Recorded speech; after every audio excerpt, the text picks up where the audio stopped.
Welcome to differentiation. Differentiation measures how fast something is changing at an instant. Think of it as the instantaneous rate of change. Geometrically, it is the slope of the tangent line. Let's build intuition with a picture. Here is the graph of y equals x squared. We mark a point at x equals a. Pick a nearby point at x equals a plus h, and draw the secant line. The slope of this secant is delta y over delta x, the average rate of change.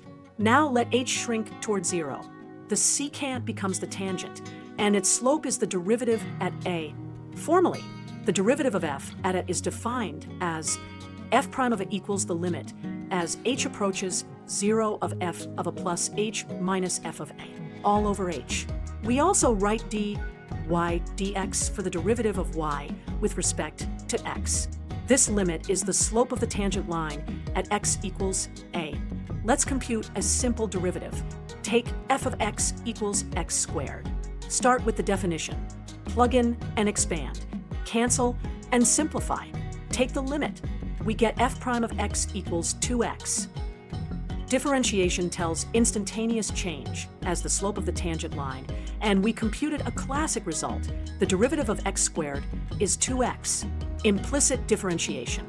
Find dy dx for the equation sign of x, y equals x squared plus y. We'll proceed step by step, and I will highlight each move as we go. Step 1. Differentiate both sides with respect to x. On the left, we write d by dx of sine of x, y equals.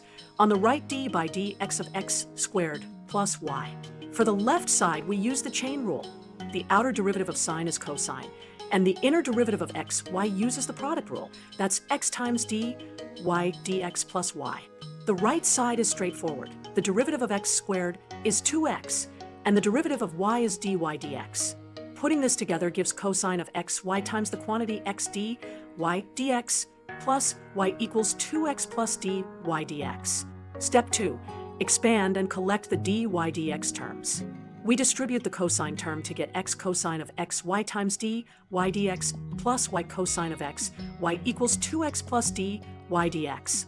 Bring all dy dx terms to the left, and constants to the right x cosine of xy dy dx minus dy dx equals 2x minus y cosine of xy. Now factor out dy dx. The bracket x cosine of x, y minus 1 times dy dx equals 2x minus y cosine of xy. Step 3. Solve for dy dx by dividing both sides by the bracket term. Dy dx equals the fraction 2x minus y times cosine of xy over x times cosine of xy minus 1. That is our result. Recap. Chain rule on sine of xy, product rule on xy, collect dy dx terms, factor, and divide. Every step shown gives a quick visual path to the answer. Welcome! Let's solve the classic sliding ladder related rates problem with clean step-by-step cues. We'll define our variables. X of t is the distance from the wall to the foot of the ladder. Y of t is the height of the top of the ladder on the wall. The ladder length is 10 feet. We are told that dx by dt equals 1 foot per second. The foot is moving away. At the instant when x equals 6 feet, we want dy by dt, which will be negative because the top slides down. Step 1. Write the geometric relation using the Pythagorean theorem. X squared plus y squared equals 10 squared, which is 100. Step 2. Differentiate both sides with respect to time. Take d by dt of x squared plus y squared equals d by dt of 100. Using the chain rule, this becomes 2x times dx by dt plus 2, y times dy by dt equals 0. Step 3. Solve algebraically for dy by dt. First divide by 2. Move the x term to the other side. Now isolate dy by dt. We get negative x over y times dx by dt. Step 4. Plug in the known values, but first compute y at x equals 6. From the relation, y squared equals 100 minus x squared. Plug in x equals 6 to get y equals 8 feet. We also use dx by dt equals 1 foot per second. Step 5. Substitute and compute the rate. dy by dt equals negative x over y times dx by dt. Substitute x equals 6, y equals 8, and dx by dt equals 1. This equals negative 6 over 8, which is negative 3/4 feet per second. The negative sign tells us the top is moving downward. Optimization with calculus. We have a box with a square base and no top made from 108 square inches of material. The base side is x and the height is h. Find the dimensions that maximize the volume. Build a quick visual of the net. One square base accounts for x squared. For rectangular sides, each contribute x times h. Let's mark x along the base and h along a side.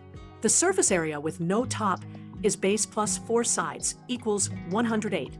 So, a equals x squared plus 4xh equals 108. Solve the constraint for h. 4xh equals 108 minus x squared. So h equals 108 minus x squared over 4x. This single formula ties height to x and will let us write volume as a function of x only. Volume equals base area times height. V equals x squared times h. Substitute h from the constraint. Simplify to v of x equals 1/4 times 108x minus x cubed. Differentiate to find the peak. V prime of x equals 1/4 times 108 minus 3x squared. Set v prime to 0 for critical points. That gives 3x squared equals 108, so x squared equals 36, and x equals 6, the positive solution. The second derivative is negative at x equals 6, so this critical point is a maximum. Now find the height from the constraint. H equals 108 minus 6 squared over 4 times 6, which is 72 over 24. So h equals 3 inches. The maximum volume is x squared h equals 6 squared times 3 equals 108 cubic inches. Quick visual cue. The purple curve is the volume as a function of x. The peak at x equals 6 is the maximum. For steps, set up the area constraint, express h, write v of x, take the derivative, and solve v prime equals 0. Final dimensions, base side 6 inches, height 3 inches. Thank you for watching. Tap like, share, and comment, and then follow and subscribe for more quick problem solving tips. Let's make maths simple. One video at a time only on Myverse Maths.